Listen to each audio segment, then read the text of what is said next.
How's everyone doing? Dusty and Chris here. Big Bengals win in overtime. Chris was at the game. How was it, Chris? Hooday. Oh, it was awesome. It was awesome. Aside from when Cade York doinked that field goal, everything was great. Everything was great. But hey. Dude. I was at last week's game against the Browns. Atmosphere was a lot less than normal the past few years. It was kind of like that 2014 to 2019 atmosphere. Yeah. I didn't like it at all.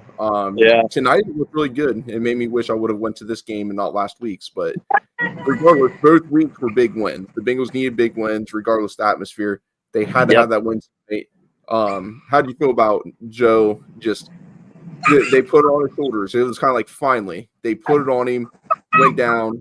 T. Higgins being that dog that we talked about and we debated, but we're not going to talk about all that. The big thing is Bengals got to win. They put it on Joe. Yep. The offense went out and they won the game. Yeah, T. Higgins had the game of his life. Patrick Surtain played a good game against Jamar, but I mean, you can't cover a guy like Jamar and a guy like T all game long. It's just not possible. So and T stepped up Jamar still had 100. Quietly, Jamar, I don't know, since you're at the game, his yards, he was still over 100 yards. Yep. Mike Gesicki, like 8 or 9 for 100. Yeah, Gesicki had a great game. He was coming up with some big catches. He held on to a couple. He did drop a couple, but he held on to a couple big ones when we needed it on third downs. Ran some great routes, got good separation. So that was nice. Yeah, it overall, great game. Against a really good defense. Against a really good defense, that's right. Yeah. The offensive line played okay. Yeah, in spots. Now, it's a beautiful got a little sight decor in the background. Beautiful sight after a dub. The offensive line, though, when Mims went down, there was a clear difference. Mims, I think Mims is the truth. That right there, he is the best kick we've had in a long time since Jamar Chase. You know. Yeah, he's really it was really noticeable when he went out. And honestly, the last few games he's been playing really well. Every once in a while he gets beat on a quick move, but that just comes with being a rookie. But today he was really holding his own against an impressive pass rush. I thought outside of a couple of pretty bad losses, Cody Ford did reasonable, filling in for Cordell Volson. So that was nice. But honestly, just a really great game. If you were to tell me before this game that it's going to come down to the defense making 2 stops to get Joe Burrow the ball back, I would have just mailed it in, probably left at halftime. But yeah. How do you feel about the aggressiveness early on? You know, going for it, not taking the points. There was a couple. There was one down by the goal line. I wanted to go for it. Now, Cade York, God love the kid. Hopefully he's got a short-term memory like a goldfish. Yeah, but, man, that's tough for him. The Bengals came out and won, but thank God they did because that kid. Whew. I thought the aggressiveness was fine. Going for it that many times on 4th down, it sort of shows desperation. But I mean, we're desperate, and at least Zach Taylor was. At least he was consistent this time. He didn't go for it one time and then decide to kick a field goal the next time and then decide to punt the next time. So that's what I got to say about that. Before I forget this question, early in the game, it was the first possession of Denver, and Mike Hilton got a horrible hold on him. He was furious. Yep. Now, I saw on Twitter some people saying like that Zach Taylor and Lou were both furious. Did you get a chance to see how they acted towards the referees, or was it because you could see. I mean, first off, it was a clear hold. It was a very clear hold. It was like as textbook as you can get. The guy's got his hand on the outside of his shoulder pad.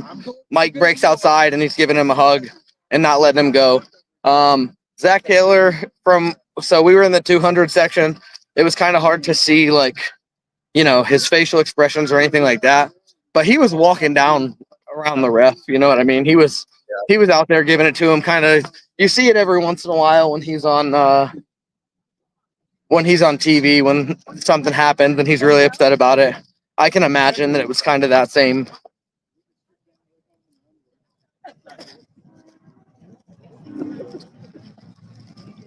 But yeah. Well, I don't know what my wife is trying to tell me here. She's saying some things and I'm not picking up on it. So she's probably saying, "Get off the phone, man. We're just trying to get to the car." Yeah, I got a few minutes. We're getting ready to walk the bridge. Right on. But yeah, just a few quick points. I thought that the game was, it was one of the most exciting games that I've been to in my entire life, like definitely in recent memory. So that was great.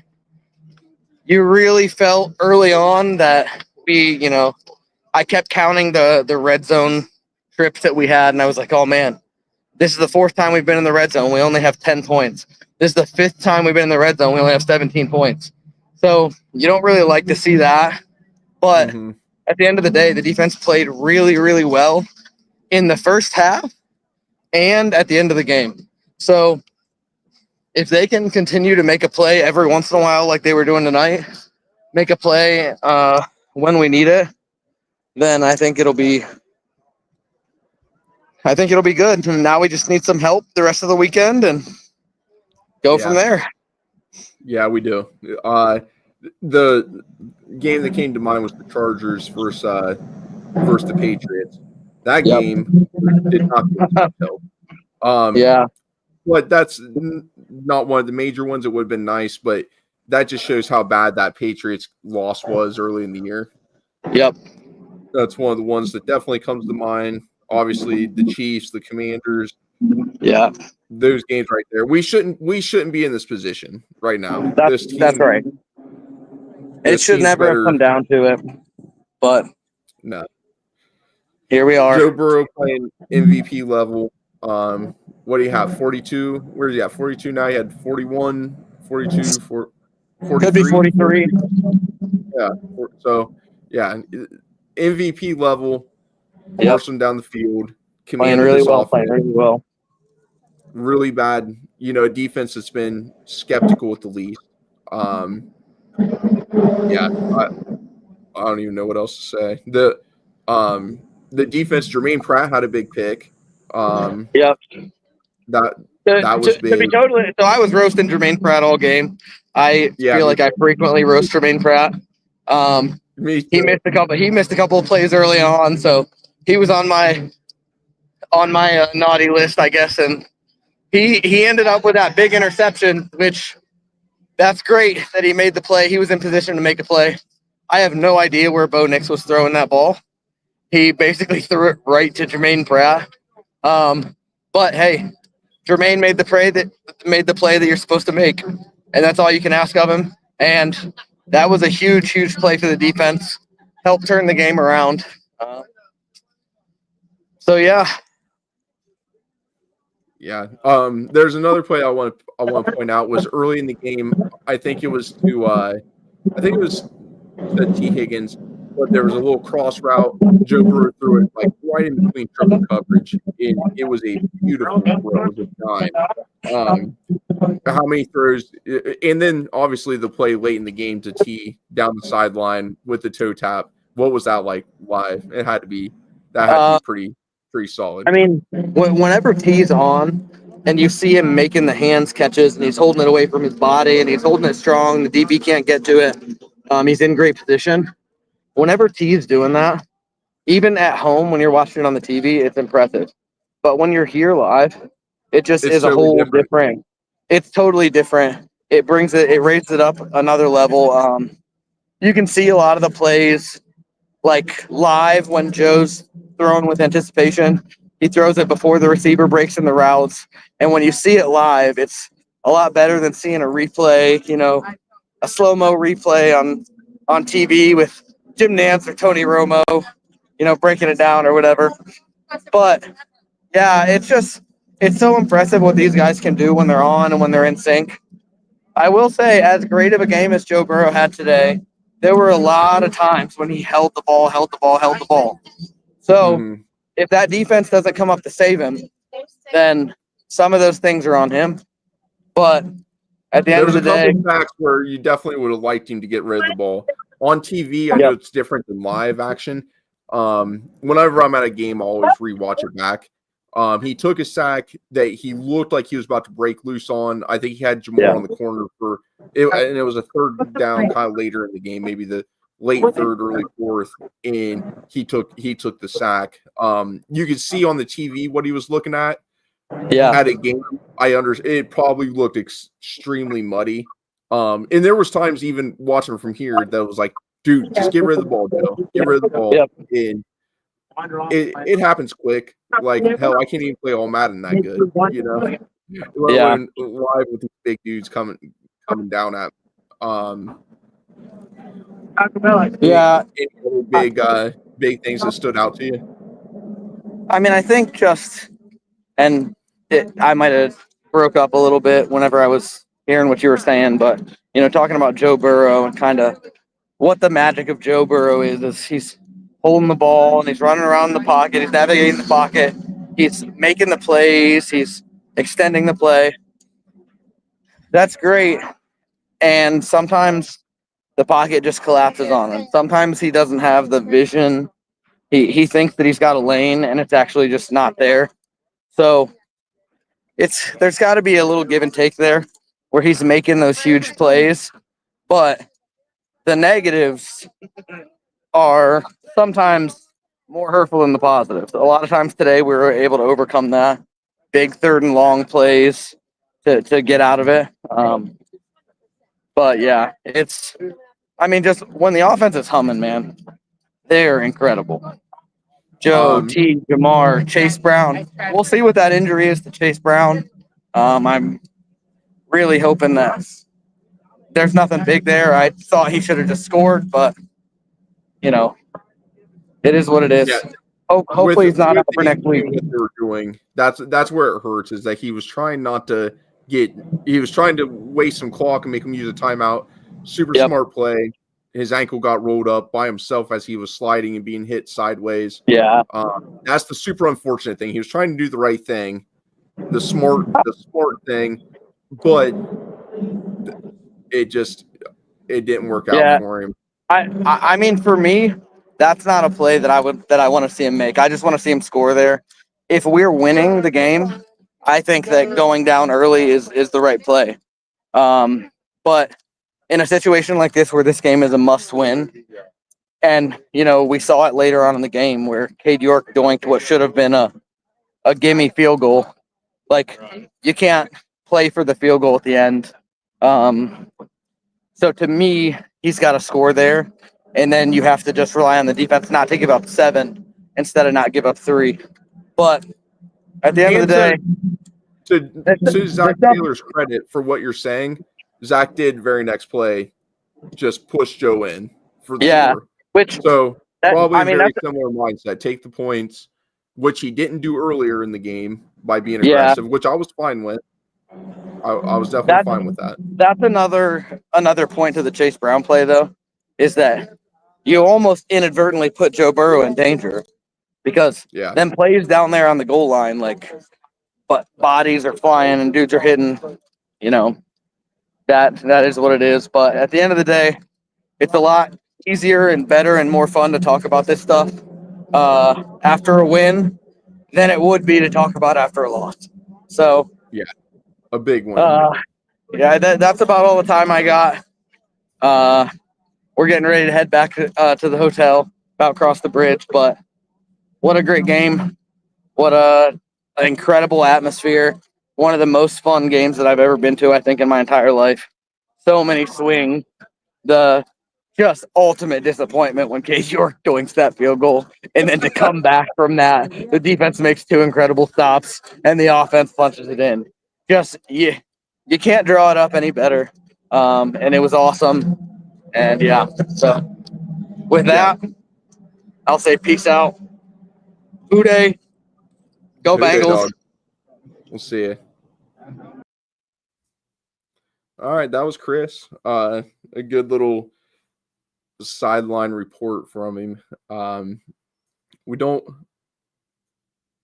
don't have my buddy that's supposed to pop in here. Hopefully he comes in soon. If you guys have been watching, go ahead and hit the comments. Let us know what you're thinking when you thought about the game, because I'm gonna get bored here real soon if I have to do this by myself. But what did you guys think? It seems like the Bengals always make things interesting, and they make it tougher than what it's got to be. I know down the stretch you'd like to saw them take the lead, establish the lead, and just be able to get a win. Denver's defense is really good. So I know down at the end of the game, one of the problems they had, or one of the plays was that touchdown pass where Mike Hilton, I think it might have been Mims in the back of the end zone. Mike Hilton had looked like he rolled the ball loose, and he didn't roll it loose. They gave him the touchdown for it. That was a big tide turning spot for the Bengals, which was unfortunate, but they came out the win. Didn't really matter. Here we go. I don't have to pause for long because we have somebody showing up. What up, Big Dale? T. Higgins! Give him all the money. I know. I've been back and forth on T. Higgins all season. All season. But damn, even that fumble, I'm like, I ain't even holding that against him. Man, that's just a good play by Patrick Surtain. He's an all-pro corner. It was a tough ball, too.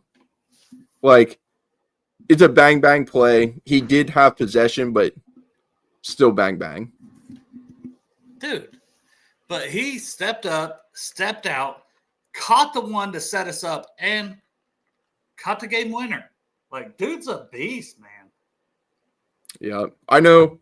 It was probably like a year and a half ago. I've been on the T. Higgins train for a long time. I know I don't have the platform of I'm on the train of T. Higgins. I literally was like, hey, let's get this deal done. See, if I was a smart Bengals person, I would have had that deal done. I would have had a 3-4 year extension 2 years ago. I mean, period, point blank, like all these other teams do. And before this season, it's like, we'll run out the string. Franchise. I think Mike Brown was fully getting rid of T. Higgins till Joe Burrow spoke up. And now this game T. Higgins had, Bengals fans will be even more pissed off than Jesse Bates, than DJ Reader, way more pissed off. Like, you have to give T his money. Jamar his money, T his money, Joe his money.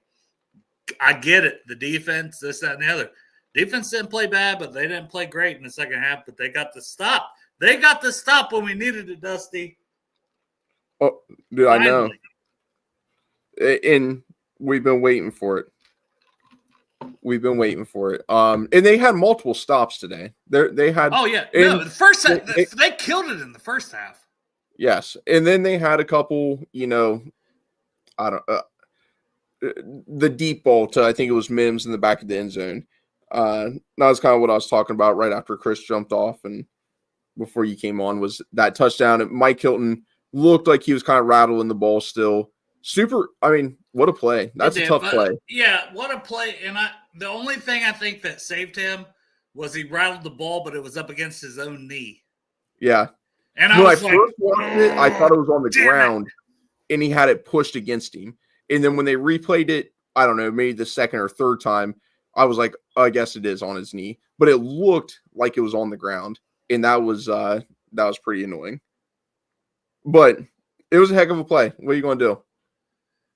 Well, what we would normally do is fold, especially after we had to give them the ball back. And I thought my score prediction, which I had mentioned it multiple times on Twitter today, I said 27-24 Broncos. I thought that whole score, the entire fourth quarter, I'm like, it's really going to come down to that, isn't it? And it did. That the Broncos could have won 27-24. But our defense stepped up and didn't allow that to happen. You said 27-24? Yeah, that was my Broncos. Like Broncos. So when it's 24-17, I said they're going to tie it. It's going to go to overtime, and they're going to win by 3. I was like, damn it. I was like, it's cool to be like, I predicted that. But not in this scenario. Not in this case. I was like, I hope I'm wrong. I said it before the game started. I hope I'm wrong. I said, what's your score predictions? Here's mine from the show the other day. I said, I hope I'm wrong.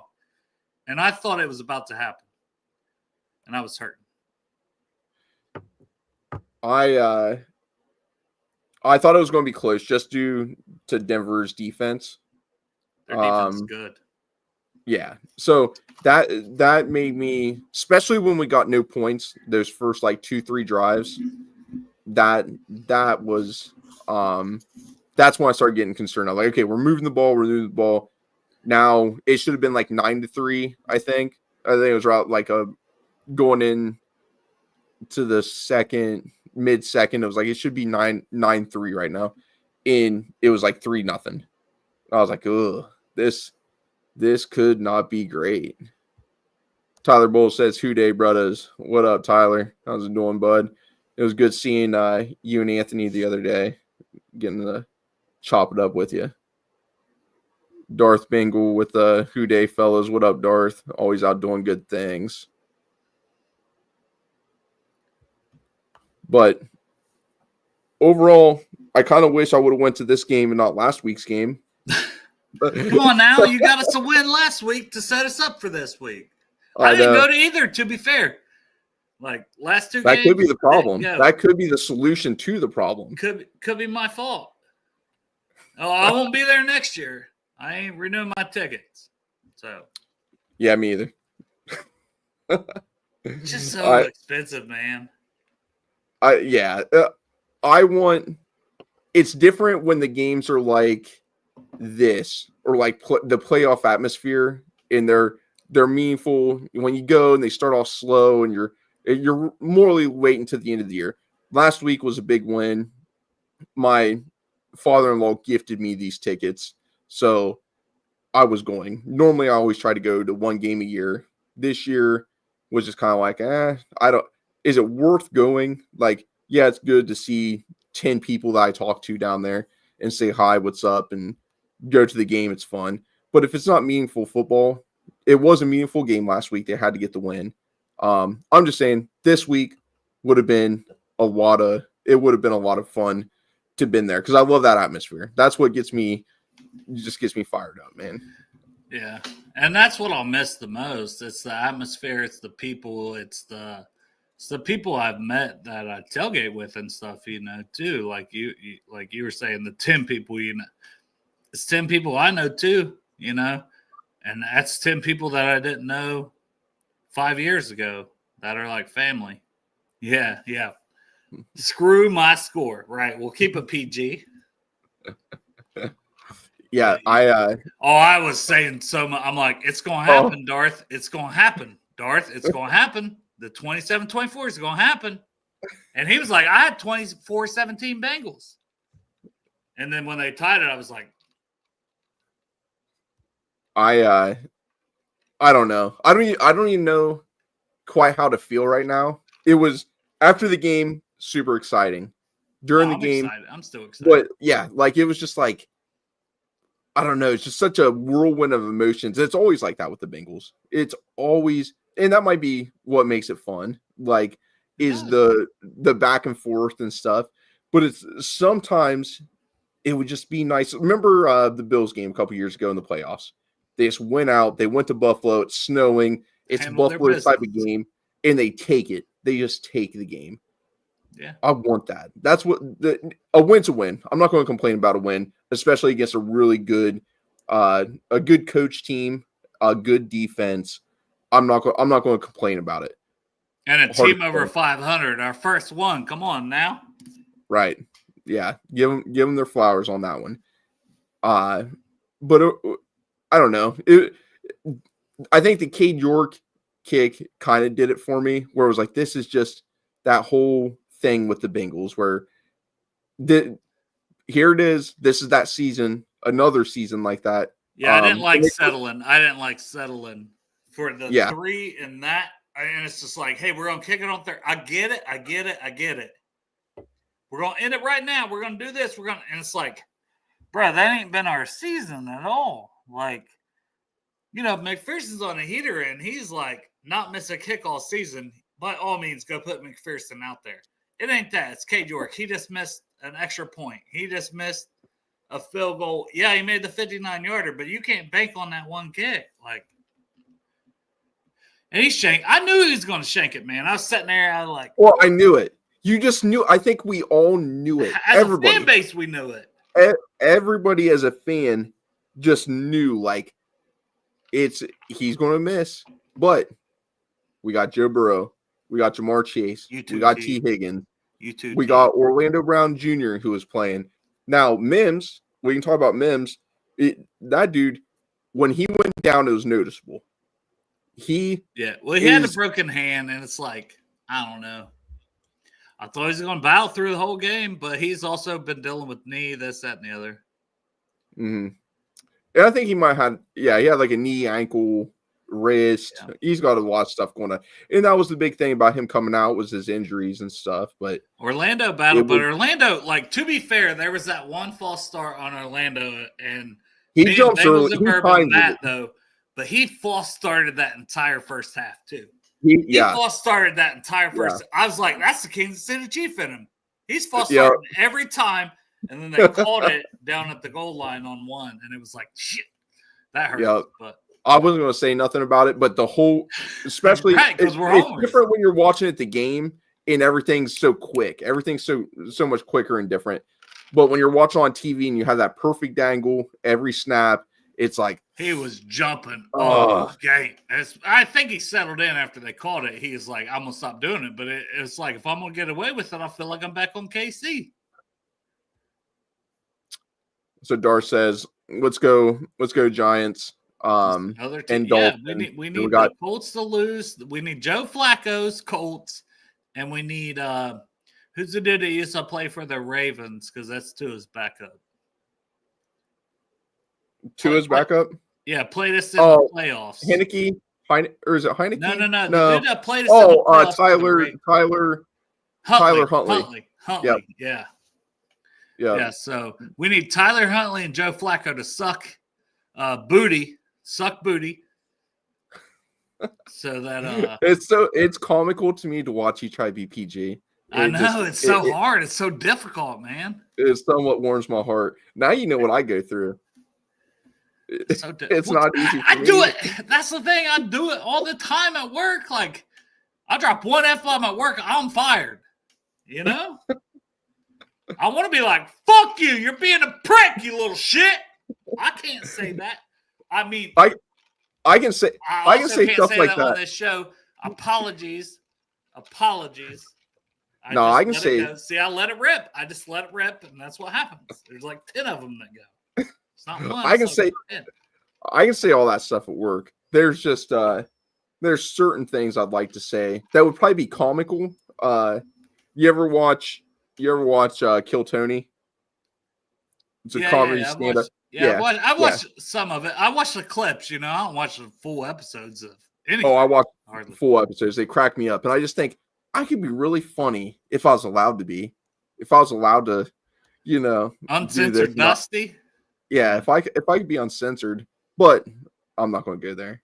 No, man, you're doing great in your life. You're doing great in your career. Don't do it. Don't do it. It's like that. What is it? Them intrusive thoughts. They just get there. You just want to say stuff. You're like, not going to do it. So I was like Dave Chappelle, man. Dave Chappelle was doing that back in the day. He just say whatever. Dave Chappelle say whatever. I always thought that was hilarious. It was like, this is the stuff you ain't supposed to say, so I'm gonna do a skit about it. Loved it. Well, that's what made that's real things are what's funny, man. The real stuff. True. I mean, people aren't dumb. But anyways, football. Some football. What you got? Some fireball and some football? No, I do have fireball over here that they're gifting me. It's the Bengals. Oh, you got the Bengals. Is that Darth's chain on there? Did Fireball sign a deal with Darth to put that chain on there? No, I got Darth's chains up here. It's Bengals and Brews. I got who they win. I got them everywhere, man. Darth Bengal is the realest dude in the room. Oh, no. Him and Houday Baby are probably two of the best people in this fan base, straight up. Houday Baby, man, that warmed my heart. I don't know if you've seen the pictures, Dusty, on Twitter.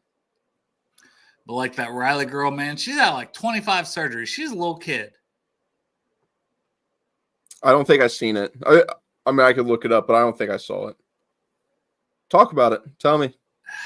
Dude, that stuff just warms my heart, you know, and like to be a small piece of that is awesome. Right. Yeah. And like they said, she was so positive, but there's a picture of her and Houday Baby, and I was like, but that's who he is, you know? He don't know anybody's taking a picture. He don't care. Yeah, he's wearing this because I know a lot of people how they feel about people that dress up, these costumes fans, these cosplayers, these this, that, and the other. It's like I get it. I think some people are like that. I don't think Sean is one of those guys. I don't think Houday Baby is one of those guys. Houday Baby, like every time I've ever been around that man, he will go out of his way to take a picture with every kid that wants a picture with him because he's wearing a funny costume, you know? He's wearing a cool Bengals costume. They're like, that's the guy I seen on TV. And he keeps doing it, and he flies from Florida. So I shout out Sean a lot just because I think Sean Houday Baby is like a one-on-one dude. And Darth Bengal, I also think is a one-on-one dude. You know how many chains Darth's giving away? You know how much money he spends making chains? Well, that's what's amazing to me is, for one, it's a beautiful talent that he has to be able to engrave and do. I don't know. I'm assuming he uses like a 3D printer or whatever. Yeah, he's a 3D printer guy, but I couldn't do all that. I wouldn't have the patience for all that. No, but just to do that and take the time, make them do it, give it out to Bengals fans. That's awesome. That's what, and I've talked to you, especially offline, about like community and different things. Community's huge. And so here's Tristan. Here's his name's Tristan. He plays in like Reds community baseball leagues and stuff. He's awesome. And then, sorry to interrupt. No, you're good. Here, we also like to do this because I want to get this backdrop in here. So like we do a backdrop, but here's her with her backdrop, you know. Yeah, she's got the chains. Yeah, of course she does. And then this is just a cool picture that kind of this encapsulates Houday Baby / Sean. Like she's so fired up about the game and she's so ready. But then that's just him, you know? That's just him. That no one knew that picture was being taken. That's just him, man. He's a real one. That right there, and that's a beautiful picture, but that's a moment in time that's just captured for everybody, for people that love that little girl, and even for him, you know, like I'm not sure of that girl's backstory. 25 surgeries, man. But like a lot of health issues, 25 surgeries. Yeah, so that means a lot to her family. But I'll get pictures of me and my daughter, just random pictures my wife takes of silly things. And I'm not looking them. At the end of the day, she shows me them or whatever. I'm like, oh my gosh, like that was a nice, good picture. And it just takes that moment in, you know, for him to see that and feel it, that's got to, I'm not going to speak for him. I've never talked to the guy before. I'm just speaking on what you said. Great. But I'm sure it's a great feeling for him as well to pass that love along. And that's the big thing about community and what I've talked about. A lot of it's kind of behind the scenes, and I'm really wanting to do a lot more community stuff. So anybody listening, if you have things that you could use somebody to do, want somebody to do, that's where my heart is right now. I'm really driven to do better things. It's great to be in the Bengals community, but to be in a community of people doing good. And I know Dale is a part of Project Game Day. I learned there's a lot of people behind the scenes. small part. Exactly. I learned there's a lot of people behind the scenes doing it. Dale's like you just said, a small part, but I'm proud of them how they've just done so well with this. Exactly. I'm just like, hey, we had the Bengals and Brews show. We were graced with Clark Harris, Shank. I want to say Shank Graham because he was at the halftime thing. I don't know if you've seen that. He was the halftime Donato's kick and shanked the hell out of it. I thought we were losing for sure when that happened.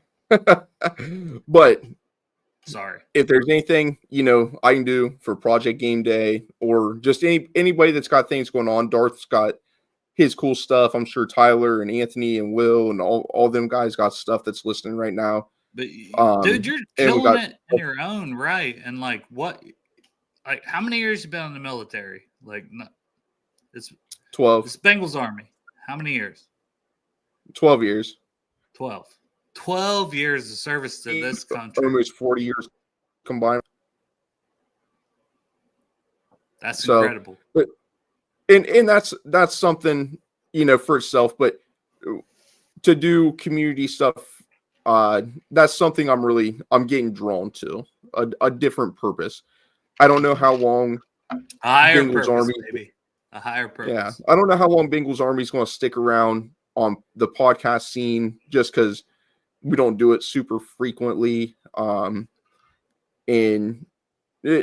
it's fun to do. It is fun to do. Follow your Twitter. Yeah. I don't know. Like, we'll see how things go. I say this, who knows? We might keep it for 10 more years and just do once a month random shows like we've been doing. Who knows? But it's always fun to do different things where you can attribute to different stuff. So, well, you're always invited on Bengals and Brews. I know, and I know you always brother. Send me that link. Always. I appreciate that. And Dale's the reason, like I said, for the longest time. I've talked about it with Chris and Tony about doing podcasts, and then got in touch with Dale, and he kind of showed me the ropes with it, and the whole thing got started. But no, you're just a passionate Bengals fan. Like, that's it. That's all. That's all. We got a crazy fan base. Yeah, in a good way. It's mostly in a good way.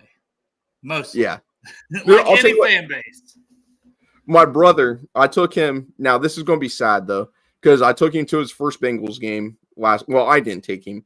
My stepdad got the tickets. Me and my brother went last week. My stepdad wasn't able to make it. He wasn't feeling too good, so we gave it to a friend of ours. Went down there, and everyone was super cool, just like always. Never have a problem with any Bengals fans, but the atmosphere.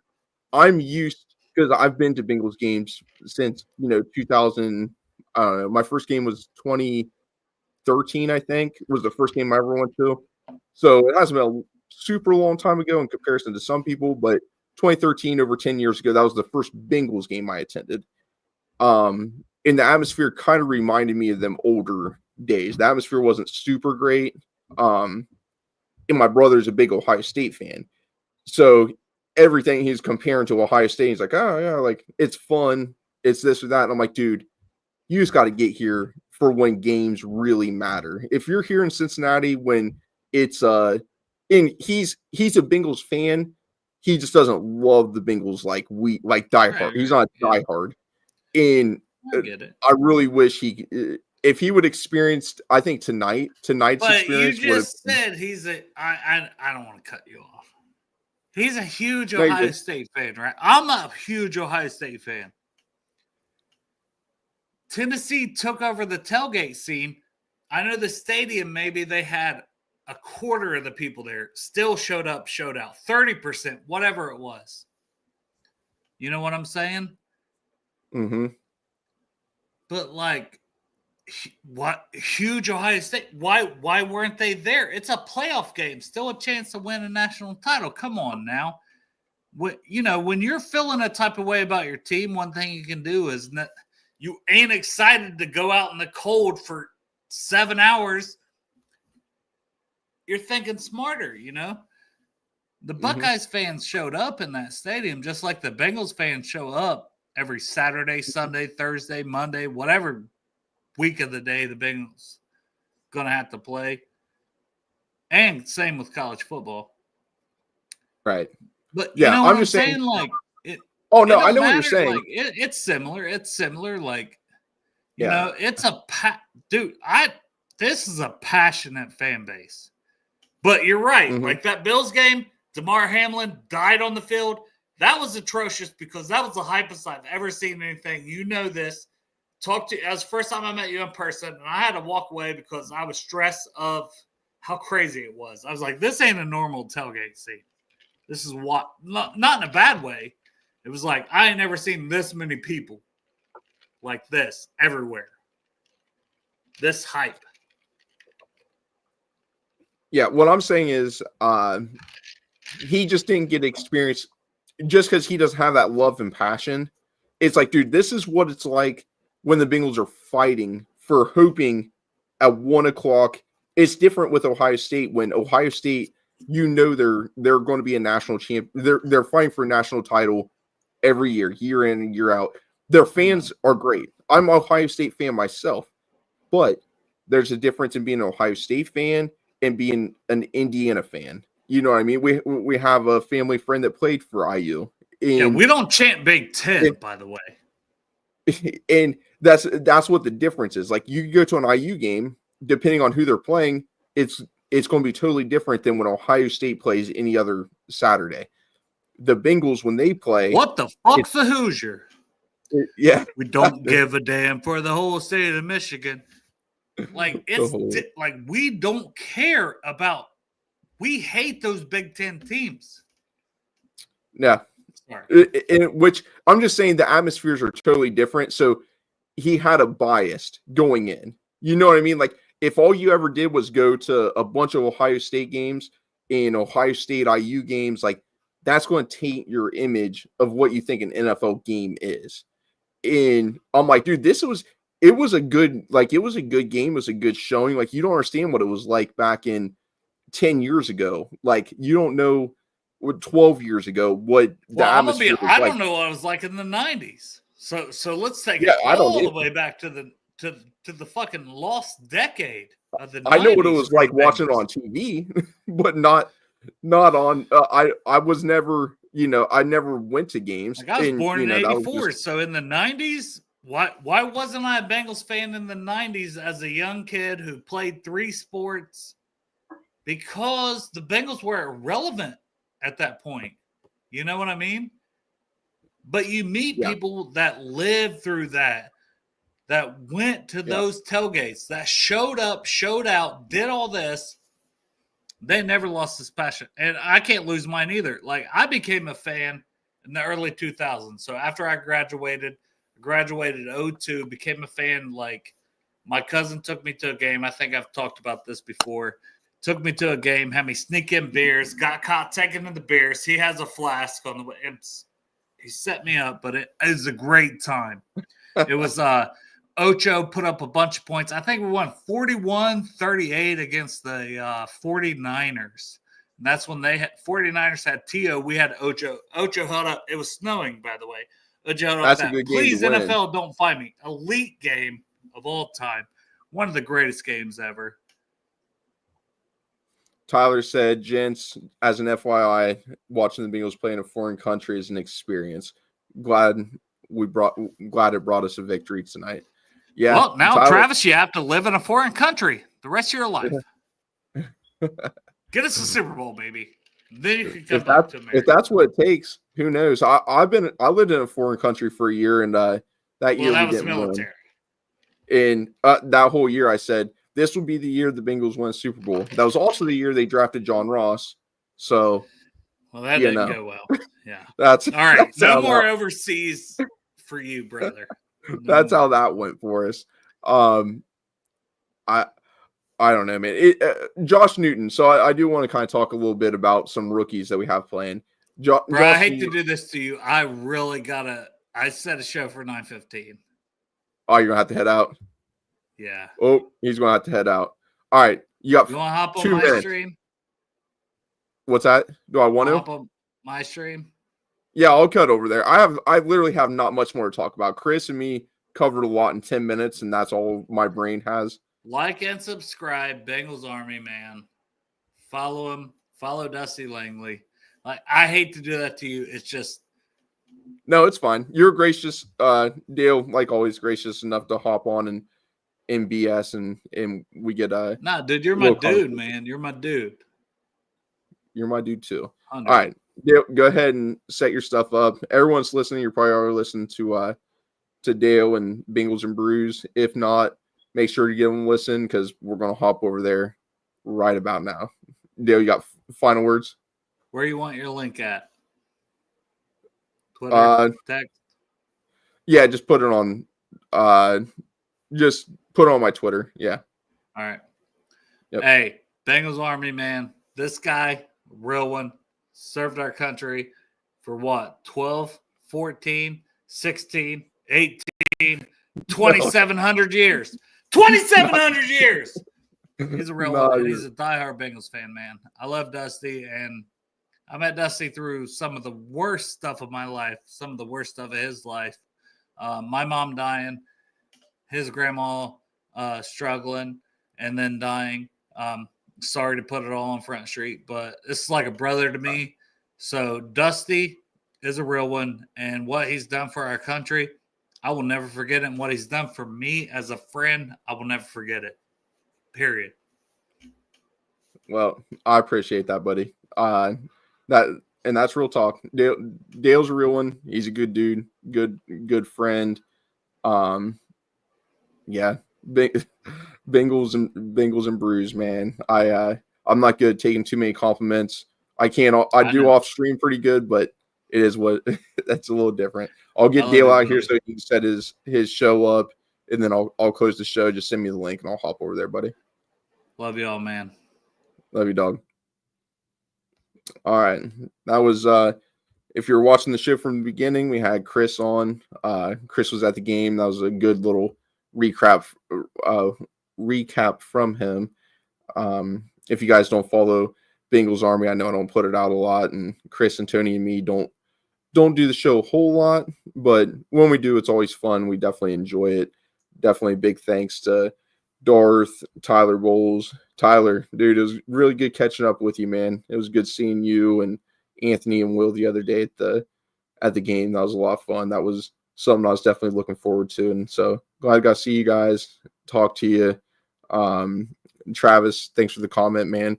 Wherever you're at in this world, Bengals got W. Glad you got to see it. Follow us here at Bengals Army on Twitter and subscribe to us on YouTube if you want. If not, we'll still be around, probably, maybe. Who knows? But more than likely it'll be random shows, and mostly I want to thank, Dale. It's always good. That's one thing about the Bengals, like I said earlier. If you guys have anything community relations wise that you could use help doing, whatever, that's something I really want to get into. I don't want credit. I don't want anything like that. Just to be able to help and help communities. That's what I really like to do. And if there's something I could do to help, I would like to do that. And we got quite a few listeners on here today. Thanks to everybody that's watching. And who dey?